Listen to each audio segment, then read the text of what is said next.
আর মানেন না মানেন আপনার ব্যক্তিগত ব্যাপার, কিন্তু একদিন আপনাকে এই চিরবাস্তব মানতেই। প্রায় সময় একটি কথা বলি, দুশ্মনে যদি কবরে রেখে আসতো মনকে বুঝ দিতাম দুশ্মনে দুশ্মনী করেছে। অন্ধকার কবরের দিকে নেওয়ালা একজনও দুশ্মন নয়, সবাই রক্তের বন্ধন, আপনজন প্রিয়জনেরাই কবরের দিকে নিয়ে যাচ্ছে। তোরা তো জানিস আমি একা থাকতে পারি না, তাও আবার কবরের মতো জায়গায়, সেটা তো পারবোই না। তখন তারা বলে কিচ্ছু করার নাই।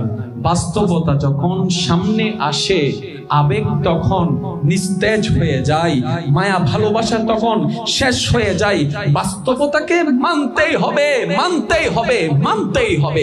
বর্তমান বিজ্ঞানও প্রমাণ করছে মানুষ মারা যাওয়ার পরও অনেকক্ষণ সে শুনতে পায়। বর্তমান বিজ্ঞানও প্রমাণ করছে। আমি ওদিকে যাচ্ছি না বিস্তারিত আলোচনায়। এবার দেহখানি যাচ্ছে কবরের দিকে। সবাই জানছে কবর কিছুক্ষণ পরে তাকে দেওয়া হবে। সে খাটিয়ার উপরে আছে, এক কদম করে সবাই তাকে কাঁধের উপরে নিয়ে কবরের দিকে যাচ্ছে। এবার সে ওইখান থেকে চিৎকার দিচ্ছে, আমাকে দিস না কবরে, আমাকে দিস না কবরে, আমাকে দিস না কবরে, থাকতে পারবো না, থাকতে পারবো না।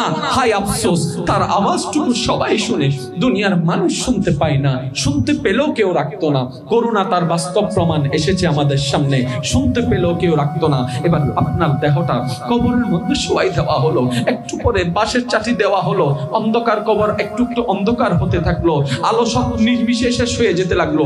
যখন সেই বাঁশের ফাঁক দিয়ে কিছুটা আলো ঢুকছিল, তার উপর মাটি দেওয়া শুরু করলো, ওই আলোটাও বন্ধ হয়ে গেল। এবার ডানে মাটি, বামে মাটি, সামনে মাটি, পিছনে মাটি, হা হুতাশ চিৎকার করে যখন আল্লাহর বান্দা ডাক দেয়, নাই নাই কেউ নাই, কার জন্য করলাম? নবী মুস্তাফা ডাক দিয়ে বলে, উম্মত আমার জন্য যদি একটু করতি, আমার জন্য যদি একটু করতি, রবের জন্য যদি একটু করতি, আজকে তোর হা হুতাশ করার দরকার হতো না।